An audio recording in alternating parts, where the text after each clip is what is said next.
دوسرا شخص جو جنت میں جانے کے بعد دوبارہ زمین پر آنے کی تمنا کرے گا، جانتے وہ کون ہوگا؟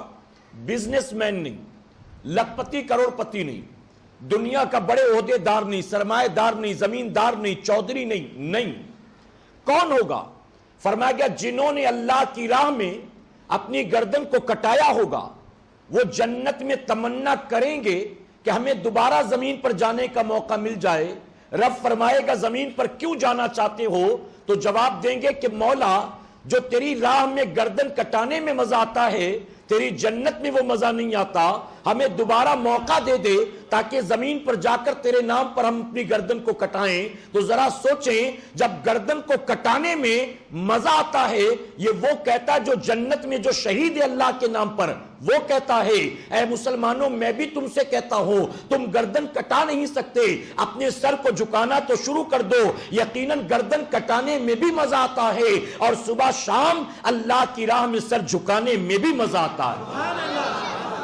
اور ایک بار یہ مزہ مل جائے نا، ایک بار یہ مزہ مل جائے تو پھر انسان بھاگتا نہیں ہے، غافل نہیں ہوتا۔ میں ایگزامپل دوں، اللہ نے یہ سر جھکانے کا مزہ غریب نواز کو عطا فرمایا تھا، اللہ نے یہ سر جھکانے کا مزہ غوث اعظم کو عطا فرمایا تھا، اللہ نے یہ سر جھکانے کا مزہ امام اعظم ابو حنیفہ کو عطا فرمایا تھا۔ اور یہی وجہ تو کہ تینوں بزرگ صرف یہ نہیں کہ نماز پنجگانہ کی پابندی، ارے 5 وقت کی نمازیں بھی ہیں، چاشت بھی، اشراق بھی، اوابین بھی، تہجد بھی، اور اسی کے ساتھ ساتھ اتنا مزہ آیا فرائض و واجبات و سنت و نوافل کے ساتھ ان لوگوں کو اتنا مزہ آیا کہ یہ بزرگ وہ ہیں جنہوں نے 40 سال تک عشاء کے وضو سے نماز فجر کو ادا فرمایا۔ 40 سال تک یہ کیا تھا؟ مزہ مل گیا تھا۔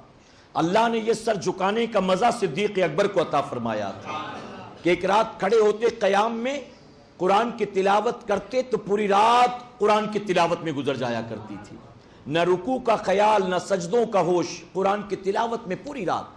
کبھی رکوع میں چلے گئے اللہ کی تسبیح بیان کر رہے ہیں، دل لگ گیا، تار جڑ گئے، لو لگ گئی تو پوری رات رکوع میں گزر جاتی تھی۔ کبھی پیشانی کو سجدے میں رکھ دیا، اللہ کا ذکر کرنا شروع کیا اور پردے اٹھ گئے، جلوے نگاہوں کے سامنے آ گئے تو پھر ایک سجدہ کیا کہ دوسرا کیا، اس کے بعد قاعدہ بھی ہے، پھر قیام بھی ہے، پھر سلام بھی ہے۔ ارے کہاں خیال رہتا ہے؟ جب لو لگ جاتی تھی تو فرمایا گیا صدیق اکبر پوری رات سجدے میں گزار دیا کرتے تھے۔ سیدنا عمر فاروق اعظم رضی اللہ عنہ، آپ نے سنا ہوگا مصلی امامت پر تھے، فجر کی نماز کے لیے مصلی پر کھڑے تھے، ایک کافر نے آپ پر حملہ کیا، زخمی ہوئے، امامت کے لیے کھڑے تھے، یہاں تک کہ اس نے ایسے وار مارے کہ تاب نہیں لا سکے، بے ہوش ہو کر زمین پر آ گئے۔ حدیث مبارکہ میں آتا ہے کہ جب سیدنا عمر فاروق اعظم کو ہوش آیا تو ہوش آنے کے بعد سب سے پہلا سوال یہ کہ میں نے نماز ادا کر لی تھی کہ نماز باقی، میری نماز پوری ہو گئی تھی کہ باقی ہے؟ لوگوں نے کہا حضور نماز ہو گئی تھی۔ فرمایا گیا پھر بھی آپ نے نماز کو ادا کیا۔ اس کے بعد دوبارہ بے ہوش ہو گئے، کچھ دیر کے بعد ہوش آیا تو پھر پوچھا کہ میری نماز ہو گئی تھی کہ نہیں ہو گئی تھی؟ میرے پیارے آقا کے پیردیوانوں یہ کیا تھا؟ ظاہر ہے کہ گردن جھکانے میں مزہ رب نے دے دیا، تو جب مزہ مل گیا تو پوری زندگی جو ہے اسی میں گزار دیتے ہیں۔ ہمارا کنیکشن جڑ نہیں پا رہا ہے، لو لگ نہیں پا رہی ہے، پردے اٹھتے نہیں، جلوے نظر آتے نہیں، مزہ آتا نہیں۔